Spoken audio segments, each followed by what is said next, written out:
लोग कहते हैं जिंदगी की शुरुआत जेल से नहीं होती, पर मेरी कहानी वहीं से शुरू हुई, कानपुर सेंट्रल जेल से। हमारा नाम राज है और हम रहने वाले हैं कानपुर के। जब हम 10वीं क्लास में पढ़ते थे तभी पहली बार उसे देखा था। वो उस दिन सफेद रंग का सूट पहनकर अपनी सहेलियों के साथ कहीं जा रही थी। उसे पहली बार देखकर ही दिल ने कुछ महसूस किया, जैसे वक्त थम गया हो। पता नहीं क्या हुआ, लेकिन उसी पल हमको उससे एक तरफा प्यार हो गया था। फिर क्या था, हमने उसके घर के चक्कर लगाने शुरू कर दिए। हर गली, हर मोड़ अब बस उसी के नाम से जुड़ गया था। दिल और दिमाग में अब बस वही बसी थी। फिर किस्मत ने भी साथ दिया, वो हमारे ही स्कूल में पढ़ने आ गई और क्लास भी हमारी ही निकली। जब पहली बार उसे स्कूल के प्लेग्राउंड में देखा, वो हंस रही थी, बाल खुले थे और आंखों में चमक थी। उसे देखकर तो दिल गदगद हो गया। पलकों के नीचे अब बस उसी का चेहरा था।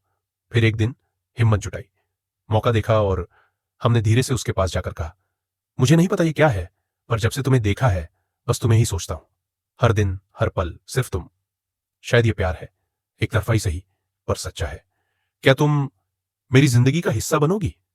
लेकिन उसने मुस्कुराकर सीधी बात कही, मैं अभी सिर्फ अपनी स्टडी पर फोकस करना चाहती हूं। वो जवाब सुनकर दिल टूटा जरूर, लेकिन हम तो ढीठ थे। फिर से मौका देखकर दोबारा प्रपोज कर दिया। इस बार उसने आंखों में थोड़ी नाराजगी और मजबूरी लिए कहा, मैं पहले ही बता चुकी हूं, मुझे सिर्फ अपनी पढ़ाई पर ध्यान देना है और इस समय मैं किसी रिश्ते के लिए तैयार नहीं हूं। हमने भी उसकी तरह पढ़ाई शुरू की। अब हमारा मकसद सिर्फ उसे पाना नहीं था, बल्कि उसके बराबर खड़े होने का सपना भी था। समय बीता और धीरे धीरे हमारे बीच समझदारी बढ़ती गई। एक दूसरे की बातें समझने लगे, एक दूसरे का साथ देना सीख गए। अब हम दोनों 12वीं क्लास में पहुंच चुके थे और फिर आया वो दिन जिसका हमें न जाने कब से इंतजार था, फेयरवेल का दिन। वो दिन ही कुछ खास था, लेकिन जब वो आई हमने हिम्मत जुटाकर उससे बात करने की सोची। पर इस बार उसने ही हमारी तरफ बढ़कर कहा, राज, जो तुमने बरसों पहले मुझसे कहा था शायद तब मैं समझ नहीं पाई थी, लेकिन आज मैं भी तुमसे वही कहना चाहती हूं। मैं तुमसे प्यार करती हूं। हां, मुझे तुमसे प्यार हो गया है। हम मिलने जुलने लगे, कभी लाइब्रेरी में पढ़ाई के बहाने, कभी छत पर घंटों बातें करते और कभी यूं ही एक दूसरे को खामोशी से देखना भी सब कुछ कह जाता था। प्यार अब हर सांस में शामिल हो चुका था। हर छोटी बात में उसकी हंसी, उसकी आंखें, उसकी मौजूदगी बस गई थी। लेकिन किस्मत को कुछ और ही मंजूर था। उसे हायर स्टडी के लिए शहर से बाहर जाना था। शुरुआत में तो बस बातों तक था, फॉर्म भरने की बातें, कॉलेज का नाम, तैयारी।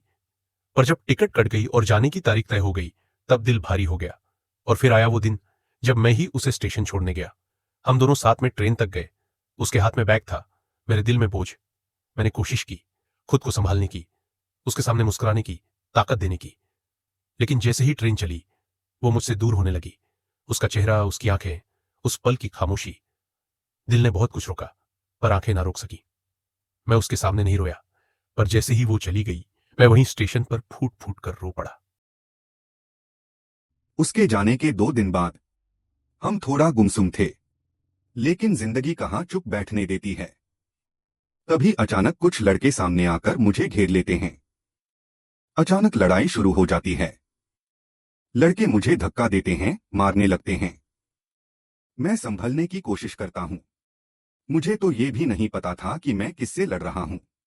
लेकिन जब खुद को बचाया, एक लड़का गिर गया। लड़का हिल नहीं रहा था। बाकी लड़के घबरा गए। मैं वहीं खड़ा था, सन्ना, चुप और कांपता हुआ कि ये क्या हो गया। दूर से पुलिस की सायरन की आवाज आने लगी। लोग इकट्ठा होने लगे। पुलिस आई, मुझे बिना सवाल जवाब के पकड़ लिया। मैं बिना बोले चुपचाप पुलिस की जीप में बैठ गया। उस दिन न मैं कुछ बोला, न रोया, बस अंदर ही अंदर सब कुछ टूट गया। अगर आप इस कहानी का पार्ट 2 देखना चाहते हैं, तो चैनल को लाइक और सब्सक्राइब जरूर करें और कमेंट करके बताएं, ताकि हम जल्दी से जल्दी अगला पार्ट लेकर आएं।